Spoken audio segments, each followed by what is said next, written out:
All right, this is the next section. We're still going to be talking about the Cold War. In fact, basically until we're talking about the 1990s, we're in effect talking about the Cold War. It's kind of always going on in the background. But one of the more interesting time periods that we have to discuss is the time period of the space race. And while it's interesting to think about going to the moon and all of this other stuff, there's still this undercurrent way back in the background of atomic and nuclear weapons and this political conflict that's going on between the United States and the other superpowers in the world.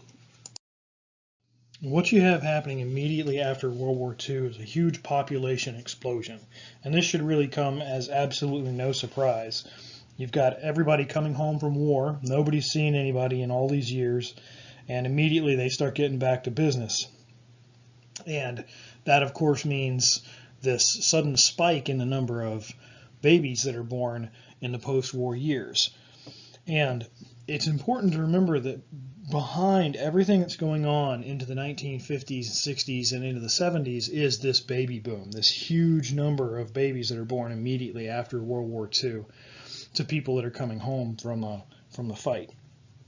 And the baby boomers are going to be the fuel. They're going to be the people that are driving a lot of the political movements that we see, especially in the late 1960s. And making a lot of changes in the way the United States operates and the way they view society. So it's important to keep the baby boomers in mind as well. And on this graph, this is births per year in the United States. You can actually see the sudden spike happen. That arrow is pointing right at the base of 1945. Of course, the war ends in 1945, and you can see birth rates just take off from there. It's a huge spike, and that's what continues to make an impact in U.S. history right on up into the, well, almost right up into the present day. You also have a massive increase in consumer spending after the war. And this is because people's expectations have changed after World War II. They're looking at the American dream in terms of products and things that you own. And there's whole towns that are built to accommodate the number of returning veterans. And in this society, which is much more affluent, they've got more money, your prices for homes and vehicles and things like that begin to steadily go up, but also access to these things begins to take on a much more important aspect in American society. People begin to judge themselves based upon these things that they can own. There's access to the family vacation and the ability to travel, the ability to own an automobile or two automobiles, the ability to own your own home, things like that. And there are repeated kind of waves of increasing technology at this time. And this technology becomes another area where the United States and Russia end up in competition. And as we've discussed in the World War II lecture, Germany has produced a lot of very impressive and powerful equipment in terms of warfare.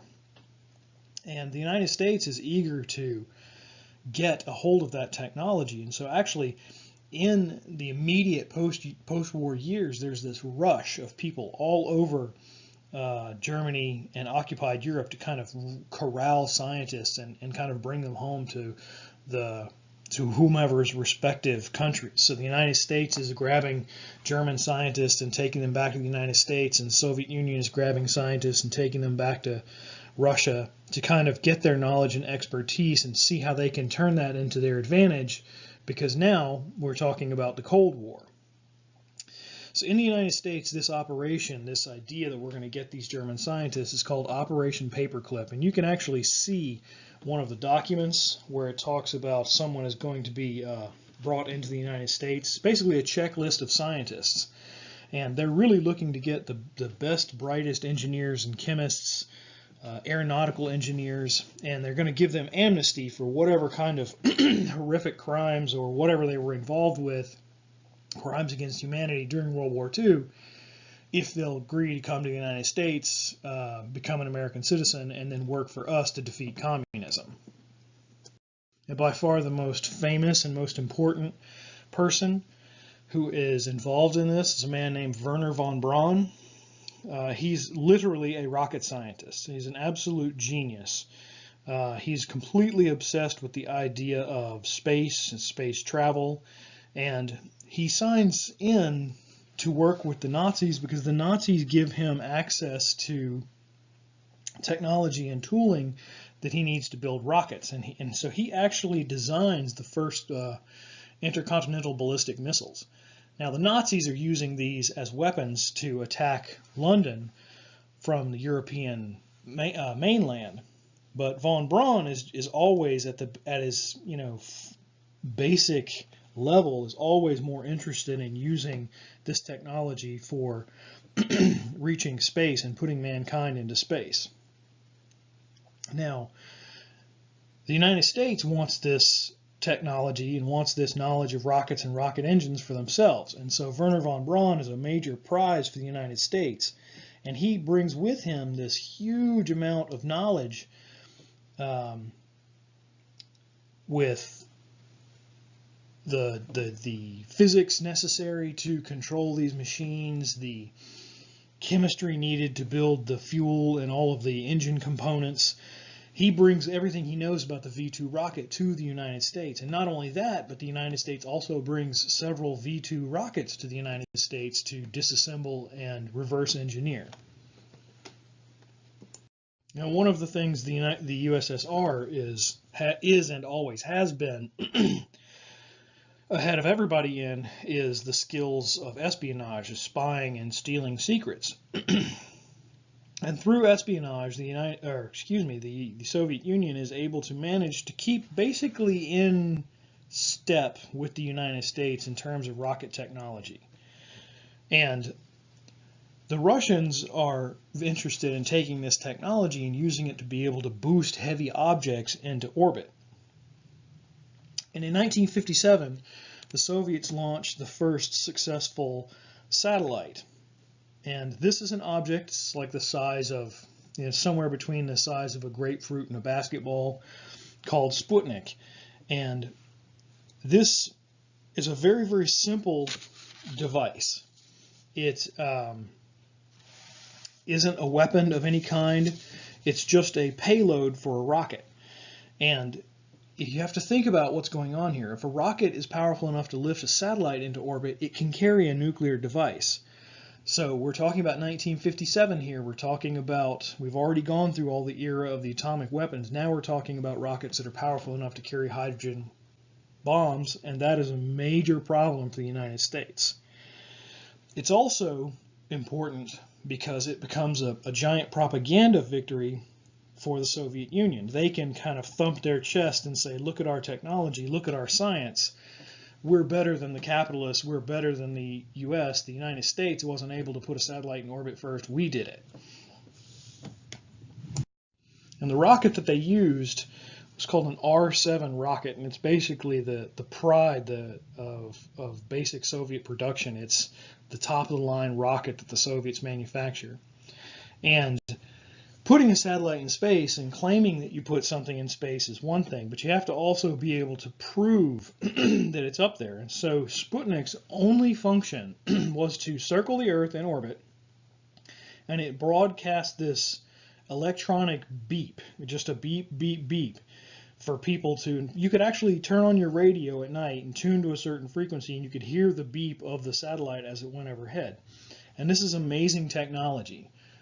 People loved this, and people always like fancy new things like that, and we've already talked about how Americans are just in love with new technology. And so even though it wasn't us putting the satellite into space, millions of Americans still tuned into their radio to marvel at this thing that's been accomplished. And if you'll check Georgia View, I actually have a very short clip of what the Sputnik satellite actually sounded like, the actual beep as it went over the Earth.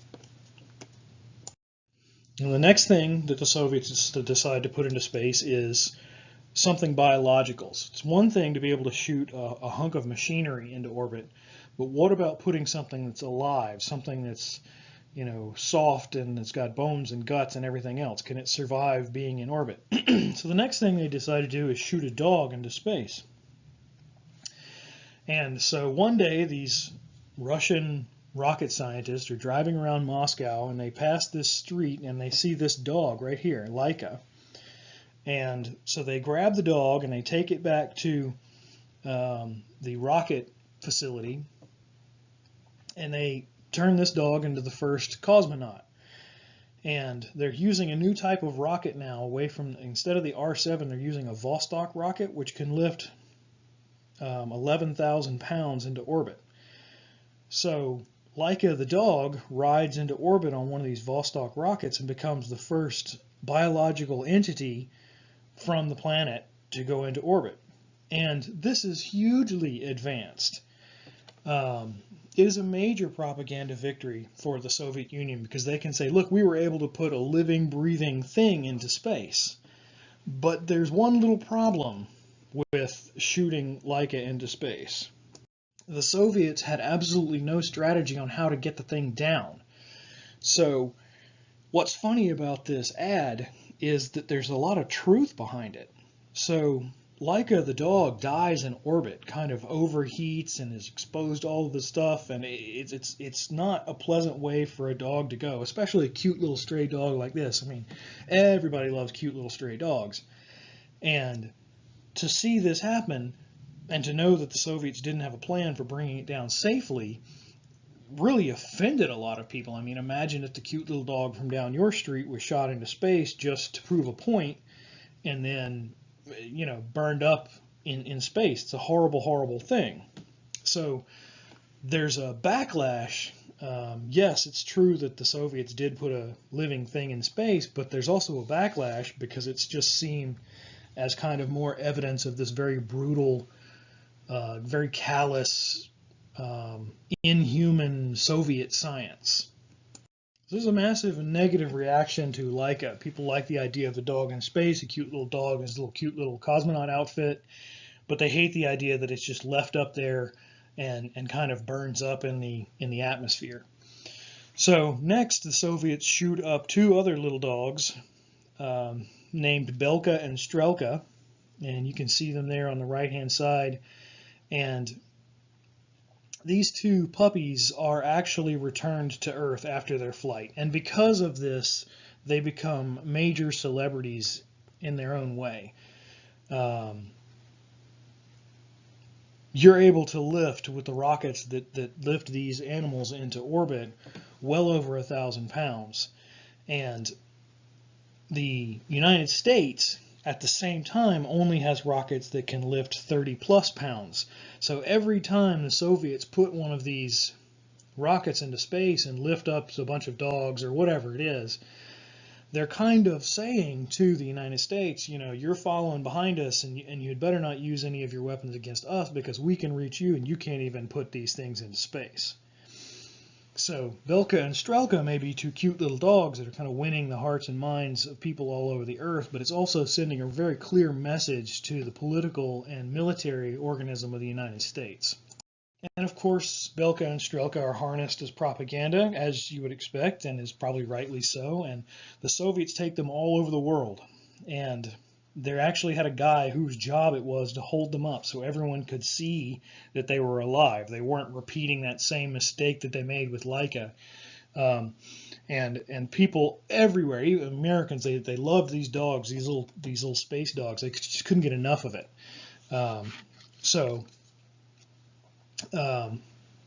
These dogs attained major celebrity status, and the offspring of these dogs were kind of almost traded on the black market. Kind of, you know, if you could get a dog that had some kind of genetic relationship to one of these dogs, it was something very special to have. So it worked out very well for the Soviets when they were able to bring these animals actually home. And the Soviet Union is definitely in a great rush.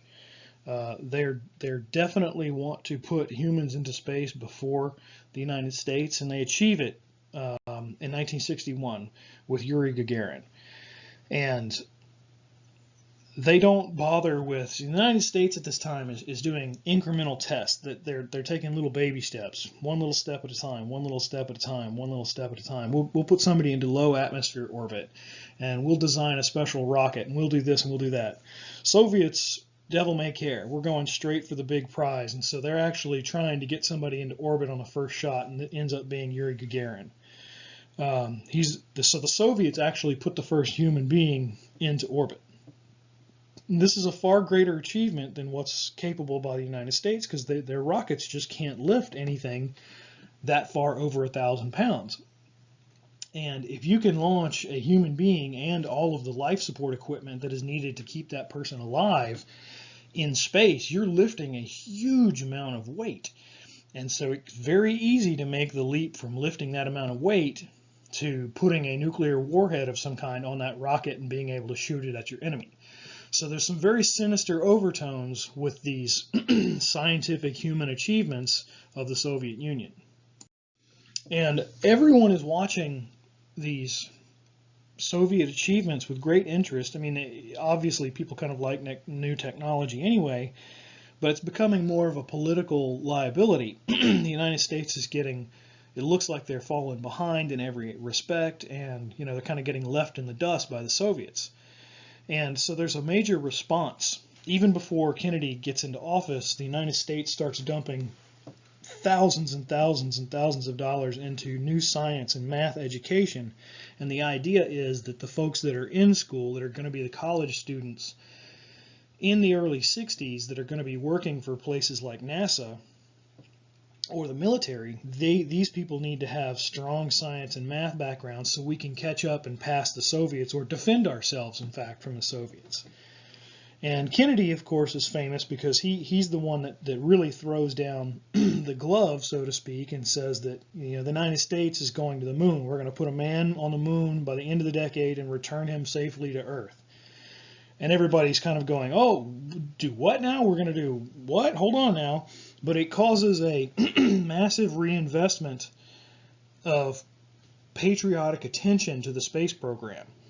So what you get is people's attention focusing on our efforts to get into space. And like I said, we're taking much more methodical, slower steps toward getting a human into space.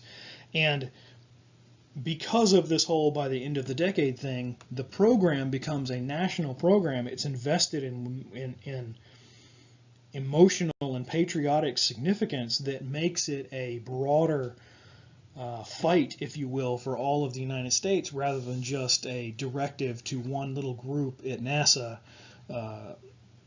to do something that the Soviets are also working on. It really brings it to a whole different level in the sense of national importance. I mean, when you think about the space race and when you think about man going to the moon, it becomes tied up with patriotism and American identity. It's not something to easily just kind of divorce yourself from, right? It's wrapped up in the whole story of American success. And that's pretty much an intentional idea. On the 5th of May, 1961, the United States is able to finally shoot a human being into space. But there's a little caveat here. Going into space and orbiting the planet are two entirely different things.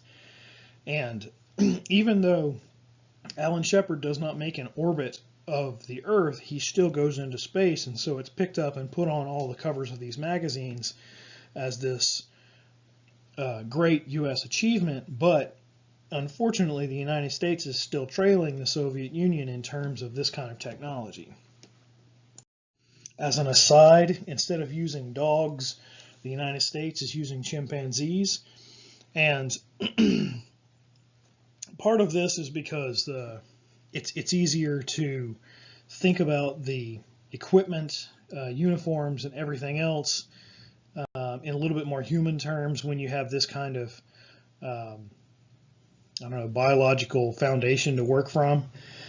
But also NASA is following a much more difficult path, and they're interested in the technology being more fully fleshed out than just being able to brute force complete a task. And this is absolutely true of most Russian military technology and space technology and aeronautical technology at this time, that it's not nearly as refined as U.S. technology. Yes, it'll get the job done, but everything looks like a nail to a hammer. Yes, you can brute force method a rocket into space, but you can't brute force a rocket to the moon, land a human being, and then bring them back. That requires finesse and much more complicated electronics and technology. And so you're dealing with these creatures that are able to manipulate a lot of controls. They respond to environmental factors much more like a human being would. And so the United States turns these space chimps, as they're called, into celebrities in their own right. And they're actually, I believe Ham is actually buried at the Houston Space Center. He's got an everlasting flame on top above his gravesite, and you can still go there and visit them to this day. But they actually became just as every bit beloved by people as the Russian dogs did. And of course, it's every bit as cute. I mean, because you can see Ham sitting there with his little NASA helmet, and Enos the chimp over there is thinking his little flight in space is very funny. He's wearing his little trousers and his NASA t-shirt. So I mean, it's very cute. It's very photogenic as well. And of course, there's an immense propaganda value in these animals as well. In the following year, the United States is finally able to put a U.S. citizen, U.S. person into orbit. And this is John Glenn, manages to orbit and return safely from space. But the United States is still following the Soviet Union, and although they're able to perform many of the same feats, they're slower. And a good measure of that is because the U.S. space program is a lot less reckless than the Soviet space program. There's a lot more secrecy surrounding the Soviet space program, and it's been a subject of much debate as to how many failures did the Soviets experience before they got a success that they could turn into a propaganda victory. And of course, with the way Soviet society operated at that time, there's really no way of knowing unless you were there, because these things can be covered up by the military or the secret police or what have you. So there may be at some point, in fact, I would frankly be surprised if there weren't things that happened in the Soviet Union that we just don't know about. But that having been said, we don't really have any evidence. But the story still stays that the United States is still trailing the Soviet Union. And because the U.S. is still behind, at least in terms of propaganda, the Soviet Union is just hammering the U.S. with propaganda victory after propaganda victory. So, yes, the United States now has the capability by the early 1960s of sending someone into orbit. And so their response is to, in 1963, send Valentina Tereshkova into orbit. She's the first woman, human woman in space. And the United States is only sending men to space. And of those men, they're only sending military officers and white men. And the positions in fighter academies and astronaut training programs are only open to men, completely closed in all levels to women. So now here we have an instance in 1963 with Tereshkova, where the Soviet Union doesn't even have to do something new in space. They can just put her in orbit and bring her back. And they can still use this as a propaganda victory. They get to show off these things about Soviet society that they're always touting. And one of the things the Soviet Union always bashes the United States on are issues of equality, specifically gender equality and racial equality. And so now the Soviet Union can point to Tereshkova and say, look at what we've done. Our society is so much more open, so much better than the capitalist society of the United States, where you have all of these problems going on with the civil rights movement, and you have all of these problems with women's rights, and we don't have those problems. We're completely content and happy to send Tereshkova into space. Now, she's a military and everything else, but she's still a woman, and our society is better than yours. Because of these things. Alexei Leonov becomes the first person to leave the safety of the space, well, relative safety, I guess I should say, the relative safety of a space vehicle and go for a spacewalk. And that's to actually get outside the craft and take pictures, etc., etc. And, you know, here we go again. This is something that's relatively straightforward. You're able to put the vehicle in space. It's not that much further of a leap to be able to open the door in the spacesuit and get out and take pictures, do scientific tests, whatever. But the Soviets, yet again, are able to do this before the United States follows. I mean, within just a couple of months, Ed White is the first American to do what we would call a spacewalk, and he gets out and takes his pictures, but you can see just in how close the United States does this after the Soviet Union does. You can see how the sensitivity of all of these Soviet propaganda victories and how people are reacting to them, particularly in places like NASA, where it's like, okay, well we're going to have to do it too because it makes us look bad. After all of the Gemini missions, Mercury missions, and the early Apollo missions, the Apollo program is specifically dedicated to reaching the moon.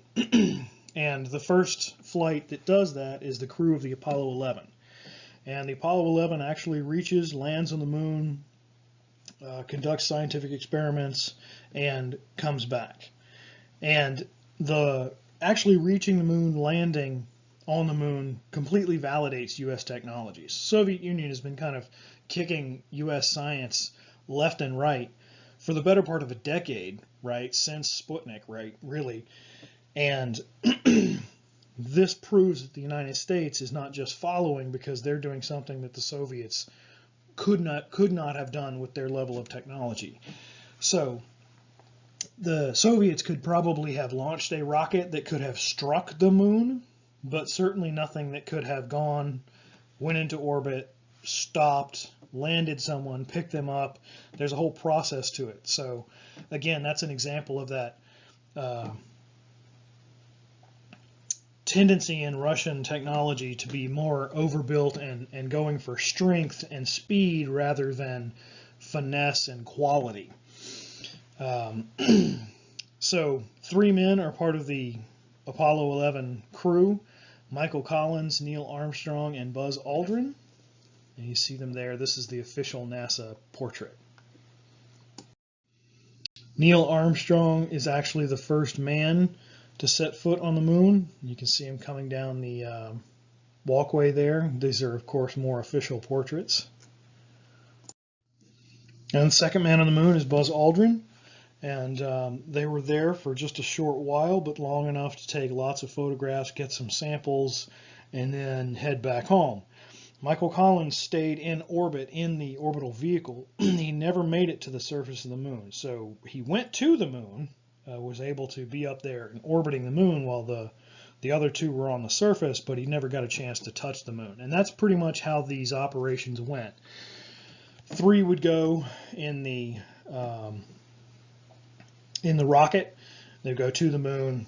Commander would stay in the command module above in orbit, and 2 would go to the lunar surface and then come back.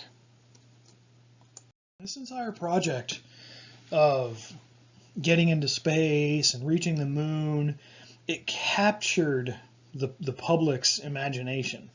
And much like fear and all of the terrible things that came out of the development of atomic weapons and hydrogen weapons sparked all of these creative outlets in terms of horrible monster movies and horrible stories and things like that. So the space race did the exact same thing, and you end up with, and this is absolutely the best example I could think of, was the TV show I Dream of Jeannie. And I absolutely hope that at some point you'll take some time to go on YouTube and watch a couple of old episodes of I Dream of Jeannie, because they're pure 1960s fluff. They're ridiculous and they're hilarious.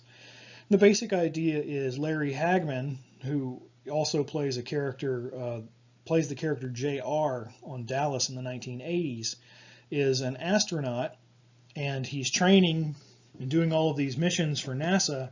And in one of his missions, he comes home and finds a genie in a lamp, and then there's all kind of romantic entanglements and all kind of confusion and hijinks that come out of that.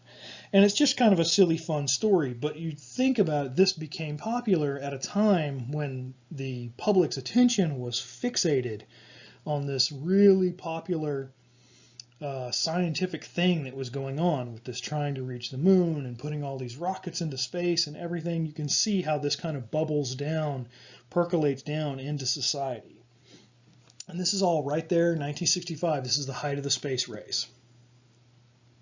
All right, so while there is a very important component in terms of the space race and popular culture, with I Dream of Jeannie and all kind of songs and everything else, the space race is most important by far to the United States military. And that is because this technology is basically applicable to the delivery and maintenance of nuclear weapons. So prior to the development of rockets that can carry heavy payloads, the U.S. military's nuclear deterrent was centered around heavy bombers. And a bomber is a very impressive machine. I don't know if any of you have ever been inside of one, but they're really marvels that they can carry all these devices and do all this job. But they've got some weaknesses. Bombers are very slow. They're extremely vulnerable on the ground. They're impossible to hide because of their size. You need these great big hangars, and so they show up on satellite photos and from aerial photography. They're vulnerable to ground fire, fighter planes, and yes, this is how you build your deterrent. And this flows straight from the Enola Gay. I mean, there's a very clear straight line from the B-29 in World War II to the B-52. It is designed to perform the exact same role in the exact same job. It's just much better technology. It's still designed to deliver those atomic and nuclear weapons to a target. And the United States has spent billions and billions and billions of dollars on this exact type of deterrent, building these huge bomber fleets and staging them all over the world, really, so that they can respond to any nuclear threats from the Soviet Union. And the idea of using strategic bombers is defended by this man here. His name is Curtis LeMay. And he is one of the old war horses from World War II. And he is derided in many different circles and by many historians as being an outright warmonger, but that really doesn't do him any justice. He is very much an old school military officer, and his training comes from his experiences in World War II. Curtis LeMay was in charge of flattening Japan in World War II using strategic bombing, and he saw that it worked. He proved that it worked. I mean, one of the things that we talked about in a previous lecture is how before the use of the atomic bomb, Japan had effectively been flattened from the air. And all of these cities had been reduced to just toothpicks and rubble. And they actually had to save cities, put them aside from the bombing list so that they would actually have targets for the atomic bomb. Because LeMay had done such an efficient job in destroying Japan from the air. So he's going to defend this use of the strategic bomber to the very end because it's what he knows. It's what he grew up with, so to speak. I mean, you know what I mean. So he's going to continue to say we need to build more bombers, we need to have more bomber bases.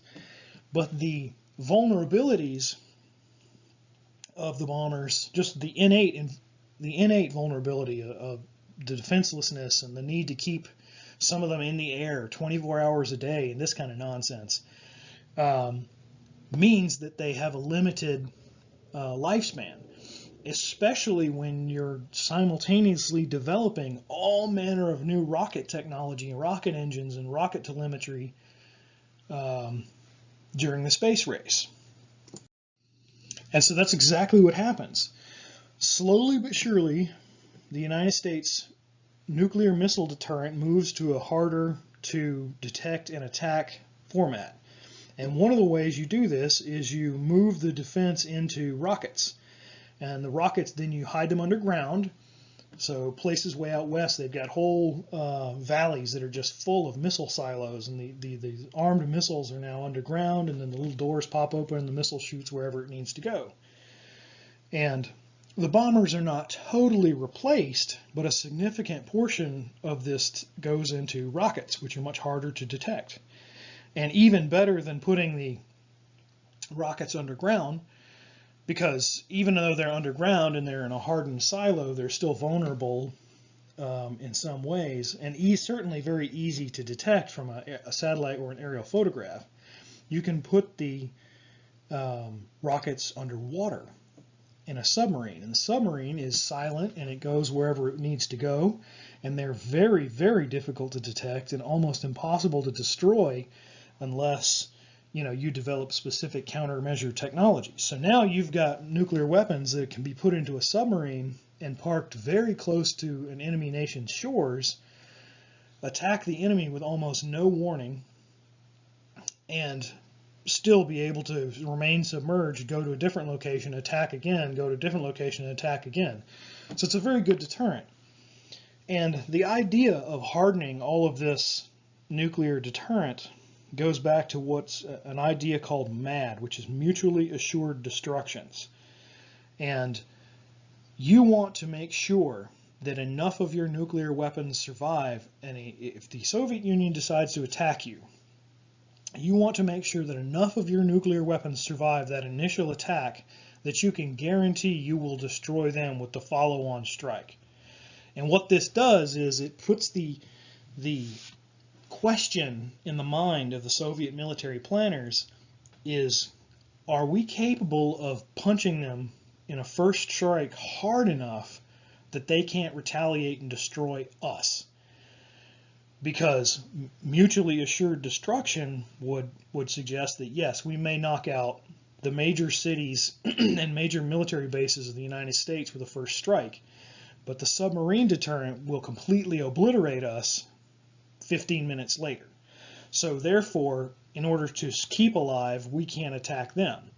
And then the similar thing works with the United States. The United States military planners have to sit down and go, can we make sure we knock out the Russian ability to retaliate in a single strike?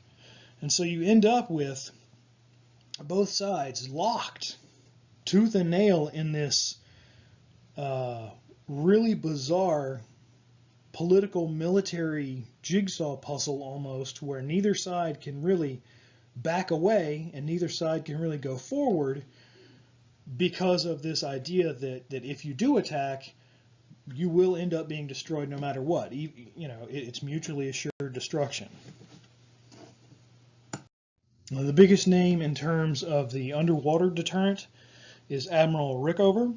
He was a naval officer, spearheaded the use of nuclear energy as propulsion for naval vessels, specifically for submarines, and also spearheaded the movement of nuclear missiles, from bombers and ground-based areas into submarines, because, of course, submarines are hard to detect, track, and they're impossible to defend against. And to this day, the bulk of our nuclear deterrent rests on submarines. And ironically, some of our submarines, when they leave their bases, they don't even carry nuclear weapons on them. And this is genius, because if you are going to attack the United States and you know that you have to hit those submarines, or a certain percentage of submarines, and destroy them in a knockout blow to prevent yourself from being destroyed in the retaliatory strike, you now have to expend extra ammunition that you could be using against a bomber base, or you could be using against a major city, on destroying an empty submarine, because you'll never know which submarine is empty and which submarine is full, even if you can track them.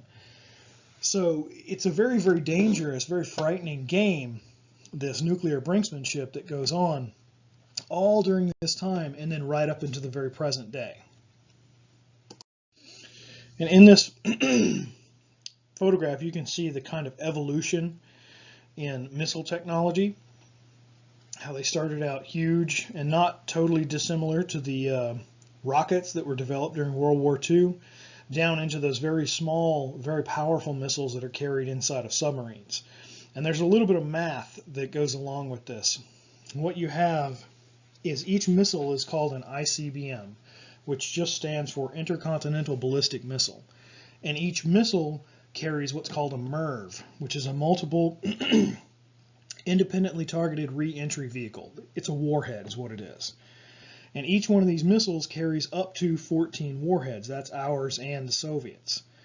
So if the submarine fleet is 14 submarines, which carry 24 missiles, that works out to being about 4,000 warheads total. And that's just one submarine fleet. And if you're like the United States and you have several submarine fleets and they're based on both coasts, it's thousands and thousands and thousands of nuclear warheads. And the Soviets are armed in similar fashion to this as well. Now, each one of these warheads is somewhere in the neighborhood of about 12 times as powerful as the bomb that destroyed Hiroshima.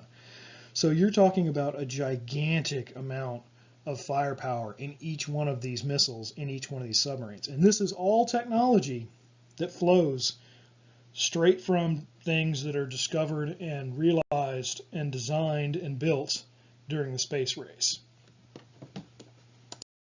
And again, I realize we're backing up a little bit. There's really no way around it. But we need to talk a little bit about political structures in this era of the Cold War. Beginning in the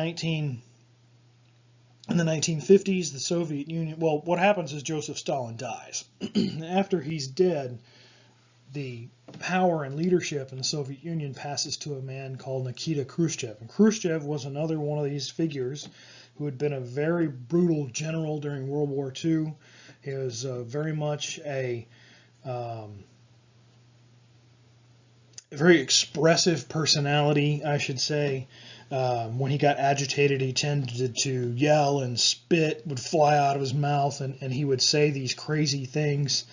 And I think the bulk of that is more or less an act, because he's keeping the United States on their toes. They don't really know just how crazy he actually is. And of course, if he is a crazy man and he's got his finger on the button of all these weapons that we've been talking about, it begins to create a lot of turmoil for the political process in the United States. One of the things that Khrushchev starts to do when he gets into power is what's called de-Stalinization. And this is a movement towards a change in the Soviet economy and moving away from these kind of extremely brutal, repressive activities of Joseph Stalin and making the Soviet Union in some aspects much more modern. And this is not to say that Nikita Khrushchev de-Stalinized Russia and suddenly it's a socialist paradise where everybody is equal and everything is fine. That's not what I'm saying. But there is a huge gulf between Stalin and his style of communism and a much more modern style of communism that grows under Khrushchev. One of the good examples of when Khrushchev kind of loses his cool and goes a little bit on the offensive was in 1959. There was an expo in Moscow of American technology. And there's been this dialogue all through this time of, well, you know, the Americans are behind us in the space race, their culture is inferior, their products are inferior, and so the United States said, well, why don't we bring some products over there and set it up so you can see it? And so they built literally these almost like museum-style displays of washing machines, stoves, refrigerators, that kind of thing, so people could actually see them. And it became obvious almost instantly that the, powerful consumer culture that had come about in the United States after World War II was driving these developments in these consumer goods. People wanted to be able to buy a new dishwasher. They wanted to be able to buy a new refrigerator or stove or whatever it happened to be, or a new car. And So this becomes something that the United States can use to point at, some place where the Soviets are definitely behind. There are whole places in the Soviet Union at this time that don't have electricity, that don't have basic, what we would consider the basic pieces of a home, a refrigerator and a dishwasher.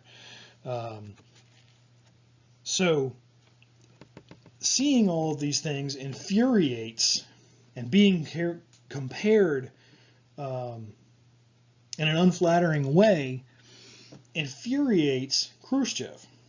And it actually, at this expose, turns into a shouting match between then Vice President Nixon, serving under President Eisenhower, and Nikita Khrushchev. And it ends up being called the kitchen debate, makes all the newspapers.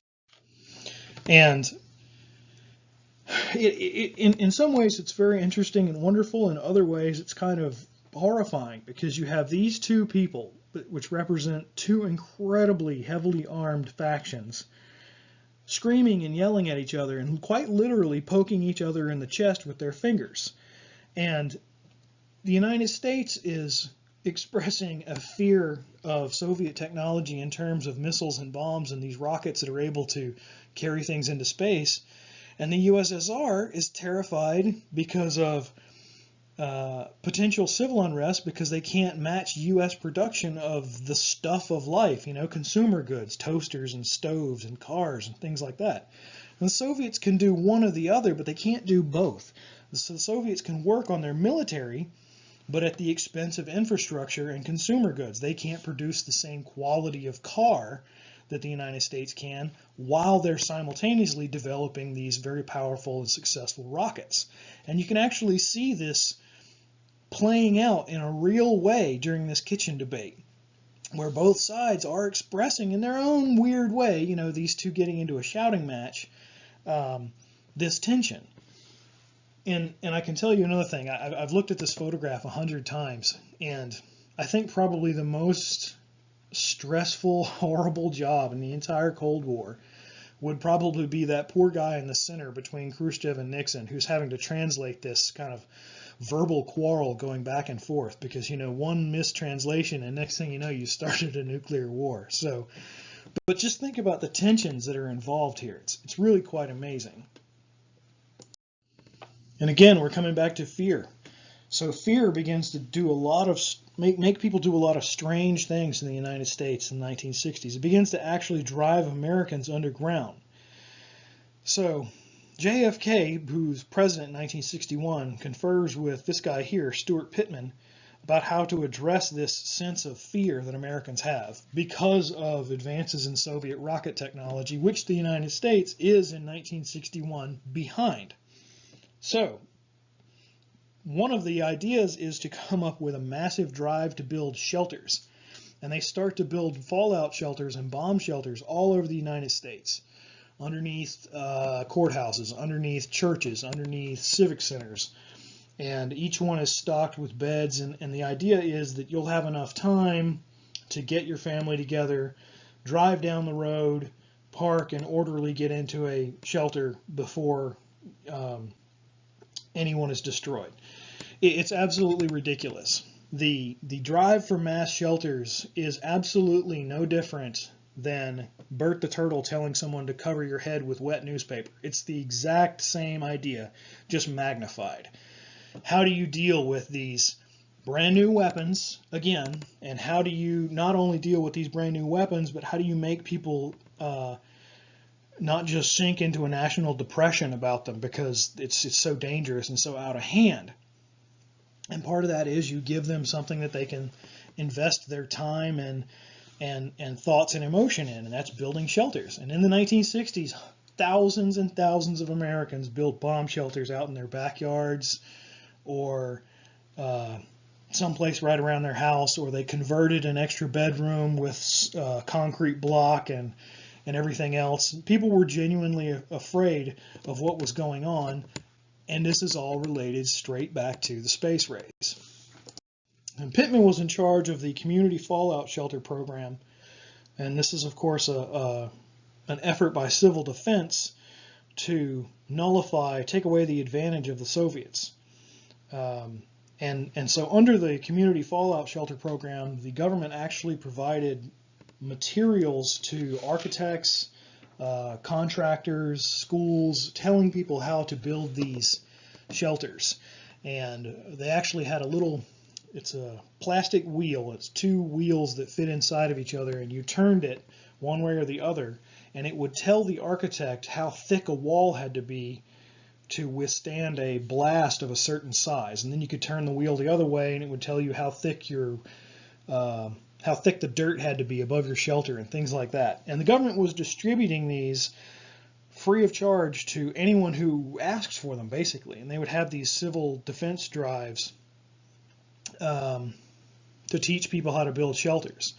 So I'm sure everyone has been, you're driving past Lowe's or Home Depot or something like that, and you'll see a sign outside that says, this Saturday, building demonstration in, whatever, putting in a water fountain or building a flower bed. So civil defense would do the exact same thing. They'd come out and they'd say, this Saturday, register to come attend our seminar and we'll teach you how to build a fallout shelter. And the irony is that getting the government involved and sending all this stuff out to everybody really is not helping people to answer their fears and concerns about these weapons.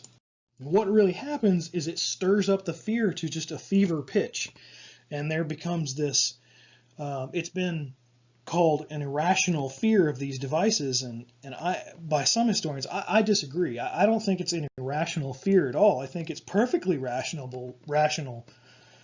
to be afraid of atomic weapons.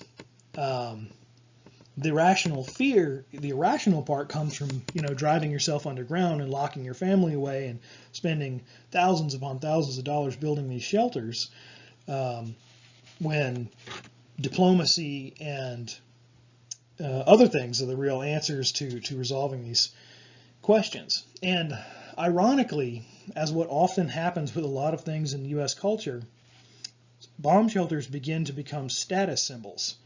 And this photograph is an actual real image of someone's bomb shelter that they built in response to all of this craziness that's going on.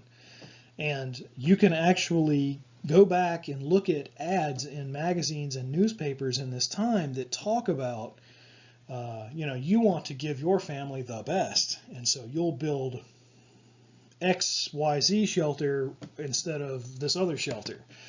And it plays upon the same kind of marketing rules that they get behind the newest automobile or, the safest appliances or what have you. Same kind of idea. So it's just very ironic. And in the midst of this ramping up of the space race and all of these things going on in American society, there's a revolution in Cuba. And President Eisenhower does not effectively deal with the revolution. What he does is he extends political support to the kind of generalissimo, the strong man who's in Cuba, a guy named Batista. And what happens with Batista is Batista is kind of from the same, think about him as another one of these figures like we've seen in Chiang Kai-shek or Syngman Rhee in Korea. We know for a fact that Batista is not a good person. And we know that in a perfect world, you would never support him militarily, economically, politically, because he's just not someone who should be in control of a country, in control of people's destinies and lives. However, because he is reliably anti-communist, there's that phrase again, he is the person the United States has to support over the Cuban rebels, which are all communists and Marxists. And there's a comment made at the time, and it's difficult to ascertain who actually said it, whether it was Eisenhower or Nixon or whether it was some commentator. But somebody made the observation about Batista that he may be a bastard, but he's our bastard. And that really encapsulates, even if neither one of them said it, it's still a good thing to think about, because it's a very good way of pointing out this fact that the U.S. is yet again allied with somebody that is really not a good person, really not somebody that the United States should be even dealing with. But because he's reliably anti-communist and can be counted on to resist, we're going to go ahead and support him. And this will actually play itself out yet again when the United States begins to get involved in Vietnam. A kind of reliably anti-communist figure gets supported over except in Vietnam, it's even worse than Batista in terms of how bad the person that the United States allies themselves actually is. And in a moment of historical irony, the Cuban revolutionaries actually turned to the United States for help. And thinking that because the United States has got such a long history of ingratiating itself into Cuban affairs, they thought that, just like maybe back during the war of Cuban independence, the United States might help in and help them might step in and help them get rid of Batista. Of course, the problem is that they didn't count on there being this response to their kind of socialist to Marxist communist leanings, and the United States just basically saying, no way, we're not going to give you any support because of, you're not reliably anti-communist. So they get no support from the United States, and who, of course, do you think they turn to immediately instead? They go to the Soviet Union, and the Soviet Union is only too happy to give support to the Cuban revolutionaries. And because of this, leaders like Fidel Castro, leaders in the Cuban Revolution, embrace communism with open arms. Now, it's always dangerous to take a historical moment like this and look back and say, well, what if this or that could have happened? But this is another one of those moments where the United States gets itself into a whole different line of trouble because it is not able to effectively deal with this crisis of communism. And the success of the Cuban Revolution really creates a problem for the United States, because suddenly there's a communist state less than 90 miles from Miami. So literally just an hour or two in a boat will get you from the shores of Florida right to a communist country. And the Cubans consolidate their power. They savagely put down an attempted CIA-led invasion, and they're firmly in power when JFK becomes president. And the Cuban revolutionaries begin to spread communist ideology, Marxist philosophy throughout South America, Africa, and it's a grinding source of annoyance to the United States that they were unable to stop this from bubbling over and becoming a communist state, literally right next door to the American nation. And it provides a huge propaganda victory for communism, and it makes the United States look weak and ineffectual. And the situation between Cuba and the United States kind of stagnates for quite a while. And the United States watches Cuba with a very close eye, and the Soviets are in and out of Cuba, bringing them supplies and offering them all kind of foreign aid and assistance, things like that. And in October of 1962, a U-2 spy plane, which is piloting just a routine mission over Cuba, spots some construction going on in the jungle that looks like it could be nuclear missiles. And so there's a closer inspection of the photographs that the U-2 takes, and it's discovered that it is in fact a nuclear launch site being built using Soviet equipment in Cuba. And these are medium to long-range Soviet nuclear weapons and all of the equipment that you need to fire them. So you have to have support vehicles and trailers and tank farms that have rocket fuel and stuff like that.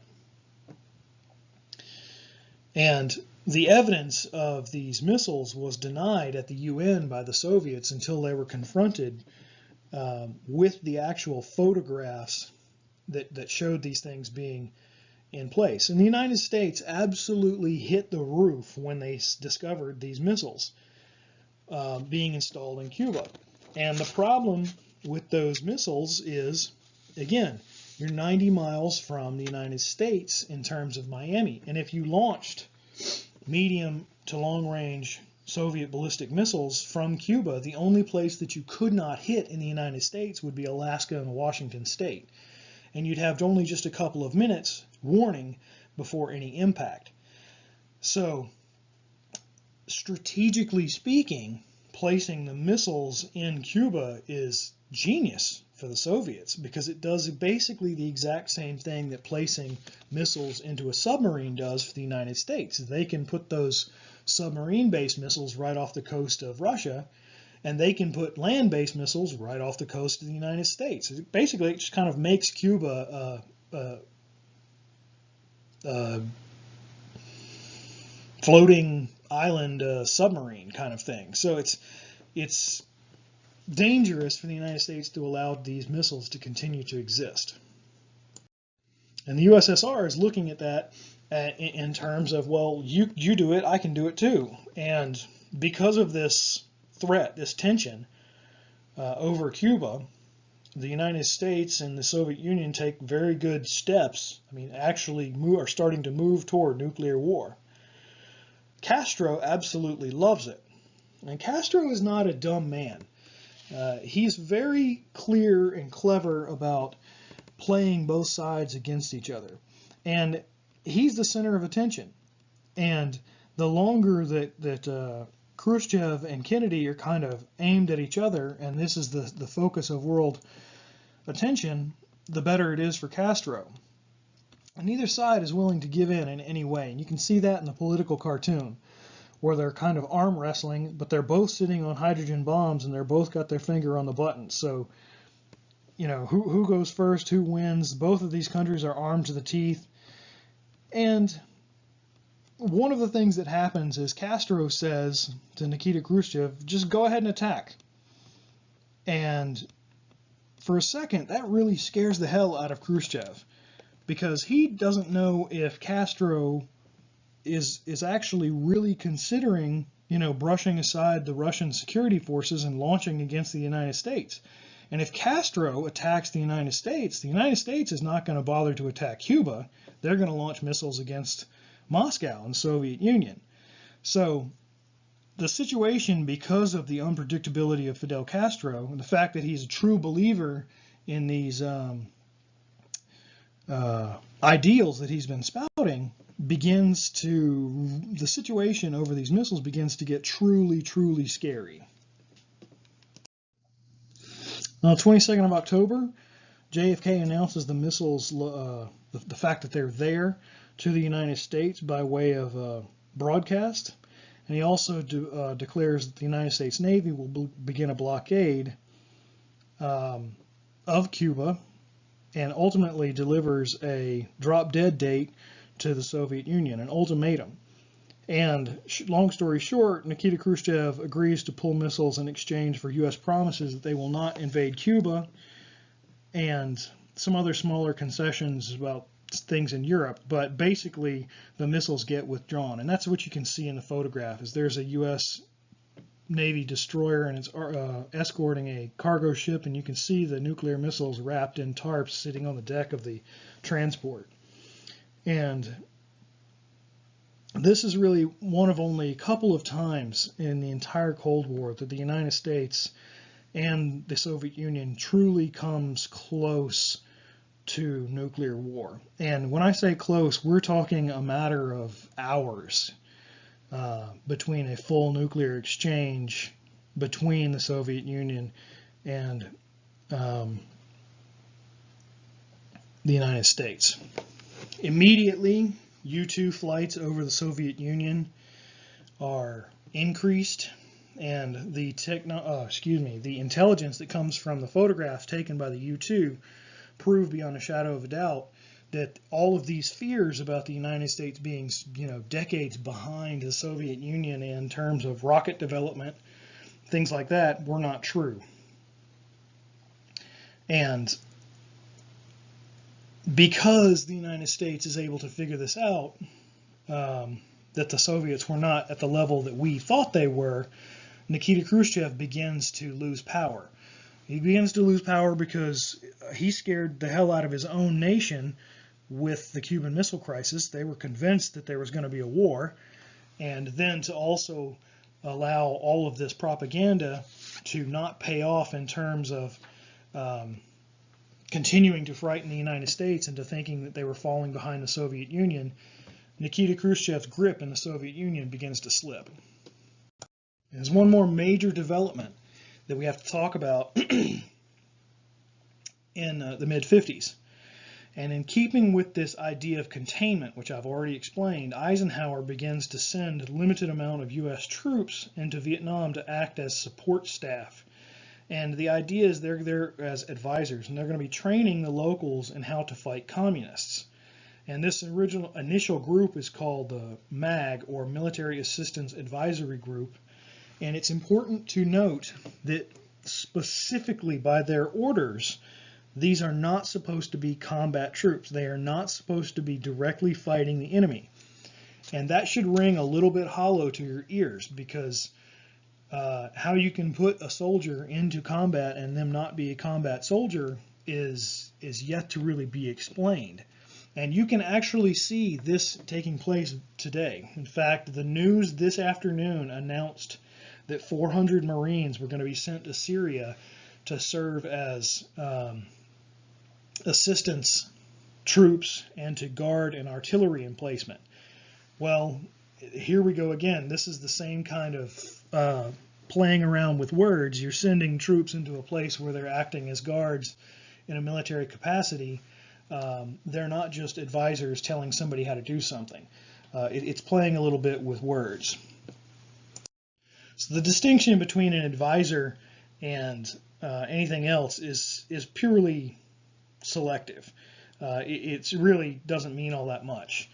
The United States troops began fighting in Vietnam all the way back in 1955, and you can see what's going on here. So these are one military advisor and 3 South Vietnamese troops.